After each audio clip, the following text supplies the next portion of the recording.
Le Grand Matin Sud Radio. L'enquête de la matinée. Et notre enquête ce matin, Greta Thunberg en fait-elle un peu trop? Vous nous appelez 0826 300 300. Vous continuez à voter bien sûr sur les réseaux sociaux, Facebook et Twitter, et envoyer des messages. Et on en parle ce matin avec nos invités. Safia Aïd Ouarabi, bonjour. Merci d'être avec nous. Vous êtes vice-présidente de la Fidèle. Avec vous ce matin, Morad Aïd Abouche, bonjour. Bonjour. Vous êtes journaliste et réalisateur de la série documentaire Sale temps pour la planète. Et puis Laurent Alexandre, bonjour. Vous êtes chirurgien, urologue, entrepreneur français et essayiste et auteur et coécrit avec Jean-François Copé du livre L'intelligence artificielle va-t-elle tuer la démocratie aux éditions Lattès. Oui, alors beaucoup de réactions sur l'ensemble en fait des réseaux sociaux, et vous êtes majoritairement à dire que elle en fait trop, Greta Thunberg, elle est allée trop loin, avec quand même beaucoup en revanche dans les questions, dans les réflexions, là c'est beaucoup plus mitigé quoi. Grosso modo, vous dites que elle a raison de faire prendre conscience au monde de la gravité de la situation en fait sur la planète. En revanche, après c'est très tranché. Oui. Elle représente surtout une génération capricieuse. Béatrice nous dit c'est une victime qui est manipulée et exhibée pour détourner l'attention. Bon voilà, donc après il y a le climat et effectivement la représentation de cette jeune fille qui pour la plupart devrait aller à l'école, Oui. pour reprendre les termes de vos messages. Tour de table avant une petite pause et de redémarrer jusqu'à 10h. Laurent Alexandre, vous n'êtes pas tendre avec Greta Thunberg, hein? Oui, je suis un opposant parce que tout le discours apocalyptique, je veux que vous paniquiez, me gonfle profondément. Mais ce que j'observe surtout, c'est qu'hier, il y a eu un tournant. Je vois mes amis verts n'osent plus parler de Greta Thunberg parce que sa prestation a été tellement épouvantable, tellement ratée, que les gens ont du mal à la défendre. Elle a tenu un discours d'illuminé, c'était un discours sectaire, c'était plus Greta Thunberg, c'était Jeanne d'Arc. Et les gens ont peur de ce discours illuminé qui en réalité s'éloigne de l'écologie pour devenir un discours sadique. Elle a sadisé les chefs de l'État, c'était grotesque. Ils ont applaudi pour des raisons électoralistes, mais c'était absolument épouvantable. Et donc on est passé... Ils étaient gênés. Tout le monde est gêné. On est gêné, c'est terrible de regarder cette vidéo, c'est épouvantable. Et en fait, en réalité, elle est en train de lutter contre la cause du réchauffement climatique parce qu'elle va éloigner les gens normaux, les gens qui ne sont pas illuminés, de ce combat qui est un vrai combat. Voilà Pour la caricature, formidable. Hein. Ouais. Moi, ça me rappelle systématiquement en fait un proverbe chinois qui dit lorsque le sage pointe la lune, l'idiot regarde le doigt, évidemment, puisque là, on s'intéresse aux messagers. Mais quel est le message depuis le début sur le changement climatique? Quelle est l'urgence climatique? Qu'est-ce qui est le plus important lorsqu'on évoque cette question? La sécheresse, les phénomènes extrêmes, la montée des eaux. On va en parler dans un instant, Morad Aïd Abouche, mais sur la prestation sur Greta Thunberg, est-ce qu'elle en fait trop ou pas? Rapidement, est-ce que Donald Trump en fait trop? Est-ce que tous ces gens qui à un moment prennent la parole, et je ne parle pas de Greta. Greta pour moi est intéressante dans le sens où effectivement elle remet le débat sur la table et elle rappelle à tous les dirigeants qui ont signé ou pas signé, d'ailleurs on pourrait y revenir, la COP 21, hein, donc cet accord qui a été a priori essentiel pour la suite. C'est vrai que moi j'aimerais qu'à un moment ou à un autre, les États puissent être devant leurs propres responsabilités. Safia Aïd Ouarabi, pour notre tour de table avant de débattre jusqu'à 10h. Ce qui a illuminé en soi, c'est de délégitimer Greta Thunberg pour son discours, voire pour son autisme, son handicap, etc. Parce qu'on estime qu'elle est instrumentalisée ou parce qu'on estime qu'elle instrumentalise les jeunes pour devenir des extrémistes du climat. Non, c'est faux. Ce qui est illuminé, comme je le répète, c'est de croire que l'on peut critiquer Greta Thunberg sans critiquer la lutte contre le réchauffement climatique. Clairement, parce qu'en fait, ce que fait Greta Thunberg et le trop que vous pointez du doigt, ça a permis au monde entier de remettre le débat climatique sur le centre de la table. Elle est inattaquable. On n'a pas le droit d'attaquer Greta Thunberg. Quand on fait de la politique, je ne dis pas que vous n'avez pas le droit, je dis chose que mes aînés n'ont pas réussi à faire depuis des décennies. Allez, elle a on en parle tranquillement. Bougez pas, dans un instant. Continuez de commenter sur les réseaux sociaux. Appelez-nous 0826 300 300. On attend vos appels. Il est 9h28. Restez avec nous. Le Grand Matin Sud Radio. L'enquête de la matinée. Et cette enquête qui fait beaucoup couler d'encre, hein, surtout et beaucoup d'appels au standard. Merci de nous appeler au 0826 300 300. Nous avons beaucoup de messages. Christian qui nous dit: la jeunesse a entièrement raison. De quelle planète vont-ils hériter? Disparition de la faune, de la flore, d'une mer archi polluée, une nourriture qui nous empoisonne inexorablement. Ça, c'est du côté positif. Et négatif, on a Roshna Joy qui nous dit: la politique climatique n'est pas destinée à contrôler le climat, mais à vous contrôler vous et votre vie. Ce qu'a dit Pierce Corbin, qui est astrophysicien et météorologue. Voilà, vous continuez de nous appeler. Nous avons pas mal d'appels au standard. Et nos invités, hein, Laurent Alexandre, qui est avec nous, qui a écrit quelques tribunes contre Greta Thunberg. Hein, Morad Aïtabouche, notamment, hein, réalisateur de la série documentaire Sale temps pour la planète. Et Safia Haït Warabi, qui est vice-présidente représentante de la FIDEL, hein, le syndicat des lycéens. Et on part au standard. Alors, directement avec François qui nous appelle de Béziers. Bonjour François, bienvenue sur Sud Radio. Bonjour à tous, bonjour, merci de me laisser m'exprimer. C'est une émission qui s'appelle Parlons vrai, donc on va y aller. Hein. Absolument. Au départ, j'ai cru que Greta Thunberg, effectivement, n'était que la représentation d'une jeunesse qui, effectivement, se pose énormément de questions sur notre avenir.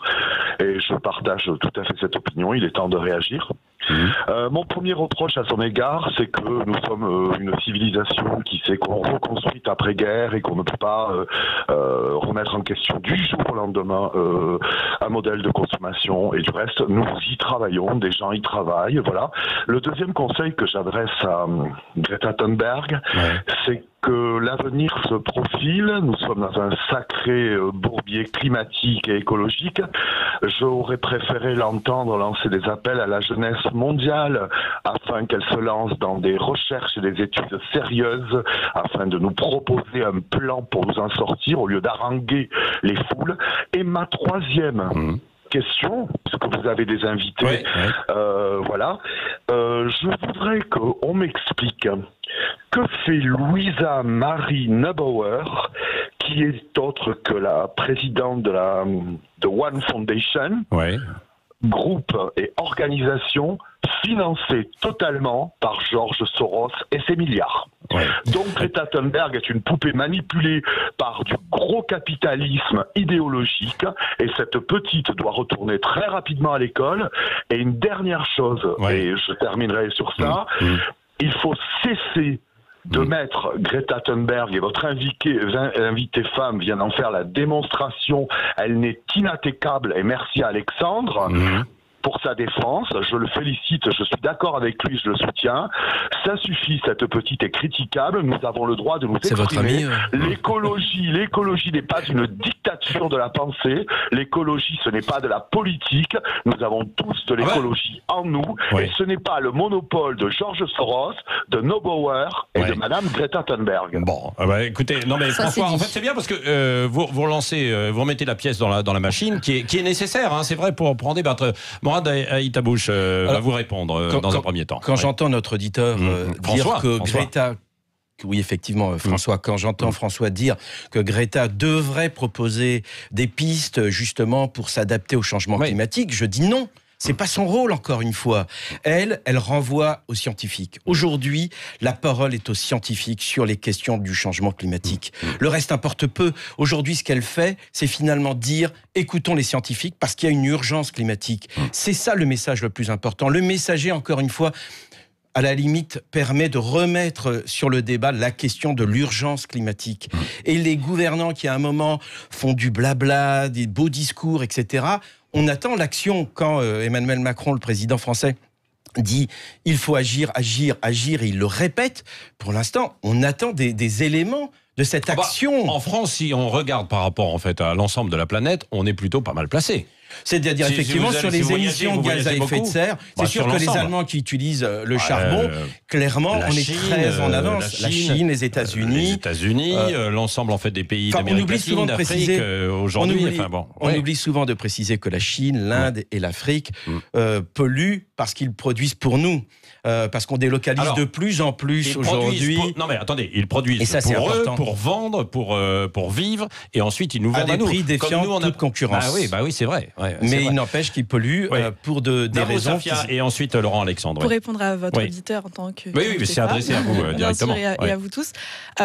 ce n'est pas que Greta Thunberg n'est pas attaquable sur comment est-ce qu'elle dit les choses, comment est-ce qu'elle fait en tant qu'objet marketing, si vous le souhaitez. Je dis simplement que la critiquer, d'accord, mais est-ce nécessaire de rentrer dans une hystérisation qui devrait délégitimer son combat et tout ce qu'elle fait ? Ensuite, sur le fait d'apporter des solutions ou non, en tant que Greta Thunberg et en tant que jeunesse. Comme l'a dit le secrétaire général de l'ONU, ils ont toutes les solutions en main. Ce qu'incarne Greta Thunberg, c'est, comme le dénonce Donald Trump, une internationalisation. Non, on veut une coopération internationale, parce qu'on ressent une véritable fracture entre pays du Sud, pays du Nord et les différents continents pour divers intérêts économiques, etc.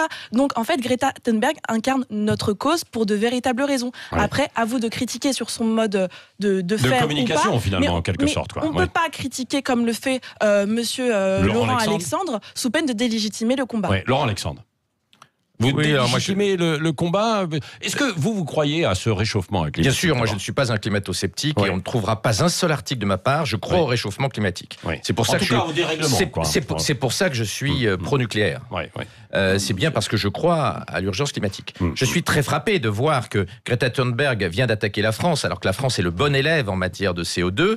Elle a mordu la main de Macron, alors que Macron et le gouvernement d'Édouard Philippe ne cessaient d'aider Greta Thunberg. C'est d'ailleurs pour ça que tout le gouvernement hier s'est mis à attaquer au bazooka Greta Thunberg, parce que après l'avoir beaucoup soutenue, ils se sont fait attaquer, ils se sont fait cracher à la gueule hier avec la décision que les amis de Greta Thunberg ont prise de l'attaquer à l'ONU. En revanche, jamais un mot de la Russie, jamais un mot de la Chine. Faut-il rappeler quand même le contexte ? Elle n'attaque que l'Occident. Ils n'ont pas signé le protocole de 2014, c'est pour ça. Elle n'attaque que l'Occident, et je demande... Les gens qui soutiennent Greta Thunberg ne sont-ils pas instrumentalisés par la Chine ? Parce qu'en réalité, les collapsologues et les amis de Greta, ceux qui parlent de l'effondrement de notre civilisation. Ils sont en Occident, et puis pendant ce temps-là, la Chine conquiert le leadership technologique tranquillement, parce que personne ne l'attaque, alors que c'est un immense pollueur. La Chine est un immense pollueur. Greta Thunberg n'attaque que les bons élèves comme la France, et elle ne dit rien sur la Chine. Rien sur la Chine. Contre la France, parce qu'il y a une convention de l'enfant qui a été signée il y a 30 ans. Elle attaque les bons élèves. Et elle attaque la France parce que la France a signé cette convention. Et cette convention, elle dit quoi ? Elle dit finalement... Qu'allons-nous laisser comme héritage à nos enfants ? Quelle planète allons-nous laisser ? Et aujourd'hui, Greta et tous ceux qui sont autour d'elle disent, finalement, nous voulons que vous nous rendiez des comptes sur cet engagement. Donc c'est rappeler simplement cet engagement à tous ceux qui ont signé. Rappelons juste que la Chine, les États-Unis et l'Inde n'ont pas ratifié justement ce protocole. Cette convention, effectivement. Donc elle n'attaque que les bons élèves et elle laisse les gros pollueurs sur le côté. C'est profondément injuste. D'ailleurs, regardez en quelques heures comme Macron a viré. Macron l'a reçu à l'Élysée, il l'a chouchouté, et puis il se fait attaquer par Greta. Et hier, il lui a envoyé un pain dans la tronche. Et puis tout le gouvernement y est passé. Blanquer l'a attaqué, Brune Poirson l'a attaqué. Le gouvernement, en quelques heures, est passé de l'ami de Greta Thunberg à l'ennemi de Greta Thunberg. On voit bien à quel point Macron, qui a cru instrumentaliser Greta Thunberg, comme Hollande avait instrumentalisé la petite Leonarda, s'est rendu compte qu'en réalité, il ne faut pas négocier avec Jeanne d'Arc. Safia Haïd Warabi. Vous m'excuserez, mais alors les états d'âme pour Macron, Blanquer, etc., oui et non. On va recentrer le débat sur Greta Thunberg.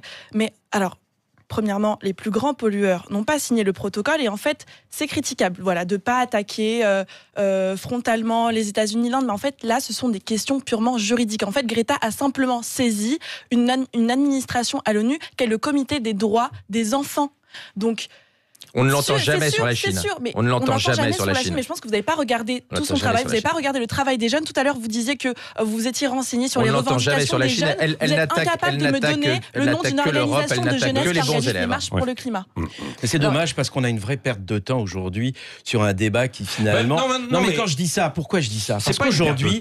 Non, mais quand je dis ça aujourd'hui, c'est qu'on focalise sur une personne. En réalité, la vraie question aujourd'hui, c'est le monde de demain. Comment appréhender ce monde de demain ? Quelle solution pour demain ? Les scientifiques sont très très loin d'avoir trouvé la parade. On est encore aujourd'hui à essayer d'avoir, et il y a un médecin à cette table, qui a écrit aussi l'intelligence artificielle. Mais bien sûr, encore une fois, Patrick, avant d'avoir des remèdes, il faut un diagnostic. Le fait de focaliser sur Greta aujourd'hui, malheureusement, occulte la vraie question. Quels moyens donner aux scientifiques internationaux pour essayer, non pas de régler cette question, parce que cette question va être longue, il va falloir trouver des solutions. et poser des bonnes questions. Et ça, c'est le plus important. Oui. Alors, il y a beaucoup de questions, justement, au standard et sur l'ensemble des réseaux sociaux. Je pense qu'on pourrait faire 2 heures au moins d'émission, mais on continuera. Allez, avec Chantal qui est avec nous. Bonjour Chantal, bienvenue sur Sud Radio. Bonjour à tous. Bonjour Chantal. Alors, je vais rester très simple. Moi, je pense que c'est très bien que Greta se manifeste et manifeste son désarroi. Et en plus, c'est une jeune femme, une jeune fille qui a des connaissances et qui a appris à penser. Alors, même si elle a des adultes autour d'elle, ce que bien sûr elle a, c'est normal, mais il est important qu'elle soit là aussi à un moment où ça fait des années qu'on entend des scientifiques nous alerter sans que les politiques prennent la mesure des choses et aient le courage, vraiment le courage de faire quelque chose. Alors moi, je ne veux plus entendre que la France, c'est un modèle, c'est formidable, on est mieux que tout le monde, on a le meilleur système social, entre autres, etc. C'est pas vrai. C'est pas vrai quand on met encore des camions au lieu de mettre du train sur les voies. C'est pas ça, vrai c'est beaucoup l'Europe, d'ailleurs. C'est beaucoup l'Europe. C'est pas vrai quand on... Oui, mais c'est la France aussi. C'est Macron. Et c'est pas vrai quand on signe le CETA. On ne fait pas ce qu'il faut. On ne fait pas... Les politiques ne font pas. Et pourtant, tout le monde les alerte. Si on avait fait un référendum pour le CETA, il n'aurait pas été voté à l'Assemblée par 44 députés. C'est pas possible. Ah bah vous allez relancer le débat sur le RIC, alors voilà, sur les référendums. Non mais c'est vrai, Chantal. En tout cas, c'est non, Macron ne prend pas la mesure et en plus Macron ment tout le temps, donne des leçons aux autres et ne fait pas ce qu'il dit. Bon. Alors ça, c'est pas possible. Oui, non mais ça c'est vrai. Bon, le débat il n'est pas quand même sur Emmanuel Macron en fait. Aujourd'hui, il est davantage autour de l'environnement, d'écologie, de Greta Thunberg également, bien sûr. Et beaucoup réagit sur la communication de Greta Thunberg, sur le côté de théâtralisation, dramaturgie, avec C'est pas gagné qui nous dit prétend vouloir donner de leçons et alors que pour satisfaire ses caprices, il a fallu transporter 6 personnes en avion pour convoyer son foutu voilier. Il y a beaucoup de commentaires dans ce sens ce matin. Oui. Morad Aïtabouche. Oui, il y a de l'exploitation véritablement en fait derrière. Une instrumentalisation peut-être, mais encore une fois, le messager importe peu. C'est toujours le message. Et non, mais ça, c'est pas vrai. C'est pas vrai. C'est pas vrai. Ce sont les Verts qui ont choisi Greta Thunberg comme égérie, qui ont choisi une illuminée. Et d'ailleurs, ils vont le payer au prix fort. À l'Assemblée nationale, ils l'ont payé au prix fort parce qu'ils ont choisi une mauvaise égérie. Elle ne va pas bien en ce moment. Ils auraient mieux fait de choisir une égérie 4 millions plus de stable. jeunes ont manifesté vendredi. Donc c'est 4 millions de jeunes qui ont choisi une mauvaise égérie. C'est ça l'idée. Excusez-moi, le nombre de jeunes qui manifestent. Moi, quand j'étais jeune lycéen, il y a des millions de lycéens en Europe qui manifestaient pour le petit livre rouge et pour Mao. Ça ne légitimait pas les camps de concentration maoïstes. Je ne la compare pas à Mao, bien évidemment, mais le fait qu'il y ait absolument pas. Le fait qu'il y ait plein de jeunes qui militent pour une cause, dans le passé, ça n'a pas toujours été bon signe. La vraie question, c'est vous représentez combien de personnes, vous ? Moi, je suis un intellectuel anti-Greta Thunberg, je ne représente que moi, et j'ai le droit de m'exprimer sur le sujet. Je me permets juste de faire remarquer que je pense que les Verts vont se mordre les doigts d'avoir choisi une telle égérie, et elle est partie en sucette à l'ONU, et je pense que ça n'est que le début, elle va partir en cacahuète. Elle n'est pas partie en sucette, il y a une vraie émotion dans son discours. Non pas qu'elle dise que demain c'est la fin du monde, elle dit qu'il y a une urgence climatique. Encore une fois, on ne regarde pas de la même manière. Le prisme par lequel on devrait regarder Greta, c'est plutôt au contraire de se dire que ce qu'elle raconte aujourd'hui, c'est pour essayer de tirer la sonnette d'alarme et rien d'autre. Elle n'est pas collapsologue, contrairement à ce que vous laisseriez entendre. Elle n'est pas une fin du monde demain. De la Terre. Alors que dans la Bible, je rappelle quand même qu'il y a l'Apocalypse. On en parle et c'est quasiment dès le début, à la fin, pardon. Donc, je pense qu'à un moment ou à un autre, il faut entendre et regarder Greta pour ce qu'elle est. Oui. Et parce qu'on en fait. Premièrement, Safia, vous êtes représentante de lycéens, alors pas de tous les jeunes évidemment, loin de là, mais vous vous sentez encore toujours représentée. Elle incarne pour vous le combat qu'il faut mener. Premièrement, ce qu'a pointé principalement votre auditrice du doigt et qui est au centre des préoccupations de Greta Thunberg. Elle a pointé beaucoup Macron aussi. Oui, aussi, mais du coup je vais mettre ça à part. C'est l'inaction politique. L'inaction politique, c'est ce qui est mis en avant dans ces discours mise en scène ou pas, bref, comme vous voulez, elle met la forme qu'elle veut, mais en attendant, le discours est là. ce qui touche les jeunes et ce qui incarne la jeunesse dans son discours, c'est bien ces messages. Ce qui fait que les jeunes descendent dans la rue, encadrés par nos organisations comme Youth for Climate, la Fidèle, etc. C'est son message d'inaction politique, ce sont les revendications économiques, ce sont les revendications écologiques, sociales, mais aussi d'éducation. Donc en fait, le climat, c'est une cause qui réunit plusieurs aspects, un éventail de revendications plurielles. Donc Greta a toute sa légitimité à parler de ça et à nous incarner. Oui. Merci. Allez, on poursuit jusqu'à 10h avec dans un instant vos appels. Toujours beaucoup de réactions. Ça bouge pas trop. Hein. Là, il y a beaucoup de réactions, mais c'est toujours 80% qui trouvent quand même que Greta qu'elle en fait trop. Qu'elle en fait trop. Hein. À la fois sur Facebook et puis Cécile surveille et moi sur Twitter. Et vos réactions et vos appels 0826 300 300. Vous êtes bien sur Sud Radio. Parlons vrai, évidemment. Et on surveille. Restez avec nous. Il est 9h47. Le Grand Matin Sud Radio. L'enquête de la matinée. Et notre enquête ce matin continue sur le cas de Greta Thunberg. Est-ce qu'elle en fait trop ou pas? Vous êtes en majorité, que ce soit sur Facebook et sur Twitter, à dire que oui, elle en fait trop, avec énormément de votes. Et on vous remercie, beaucoup d'appels au standard 0826 300 300. Et nous sommes au téléphone. Et on a Robert, je crois, au téléphone. Hein. Oui, bonjour. Robert de Toulouse. De Toulouse, bienvenue Robert sur Sud Radio. Oui. Ouais, mais Greta, je ne la critique pas. Cette petite est intelligente. D'abord, elle est intelligente, cette gamine. Bon, sortie de là, elle est manipulée. Je pense qu'il y a des manipulations là derrière. Ouais. Mais elle a tout à fait raison quand même. Je pense qu'elle a raison. Ouais. Elle a raison ça va faire bouger les choses. C'est ce que vous dites, quoi, Robert. Robert, moi, vous... Oui, sans être trop indiscret, vous avez quel âge, Robert? J'ai 66 ans. 66 ans. Donc vous avez connu les 30 Glorieuses en France, cette montée. C'est vrai que quand, en revanche, elle est très critique sur vous avez volé mes rêves, etc. Vous avez connu cette période où on sortait en fait de la guerre et qu'il fallait faire face au logement, problème de logement un peu partout en France, mais également partout, et nourrir aussi la population. Donc évidemment, le progrès a permis en fait tout cela, quoi. Mais peut-être qu'en même temps, on ne s'est pas soucié de l'avenir à long terme, quoi. Voilà, il y a eu du profit, il y a eu des courses effrénées. Moi, j'ai connu l'époque où il y avait des sources encore. J'habite et je suis irlandais, normalement. Ouais. Il y avait des sources qui coulaient, vous aviez des cressons à côté, vous aviez de belles choses à l'époque. Ouais. J'avais 20 ans, je devais avoir quel âge, même pas. Ouais. 10-12 ans. Eh bien, à cette époque-là, il y avait de jolies choses dans la nature. Ouais. C'était encore la nature. Maintenant, c'est plus rien, c'est un dépotoir. Non, mais c'est vrai. C'est dépotoir. Et puis, l'urbanisation galopante aussi. Et la démographie, on en parlait hors antenne tout à l'heure. Alors après, il peut y avoir des interprétations différentes. Mais c'est vrai que nous sommes de plus en plus nombreux et que, quelque part, il faut... on produit pour nourrir, en fait, tout le monde.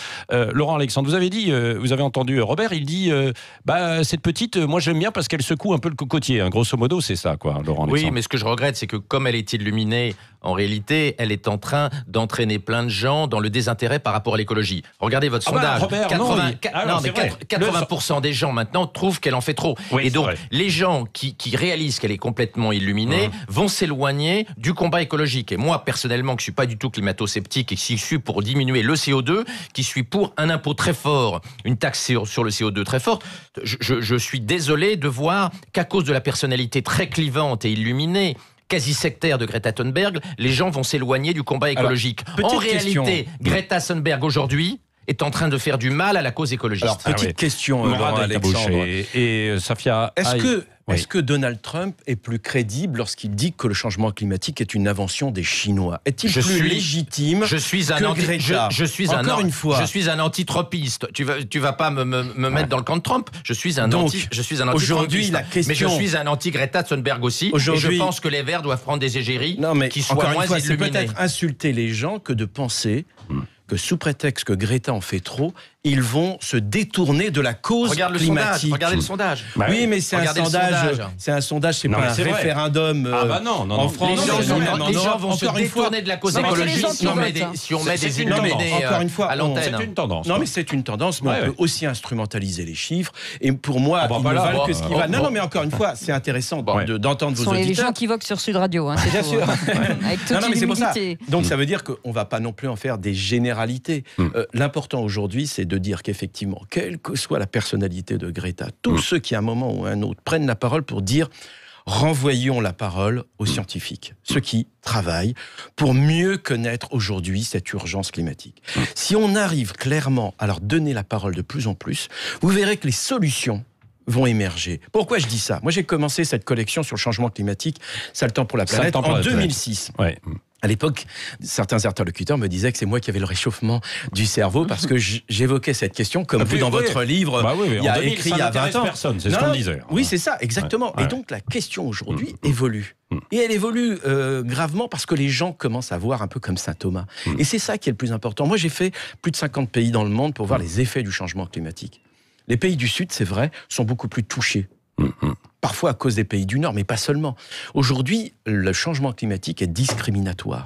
Il va falloir aussi s'attaquer à ce problème-là.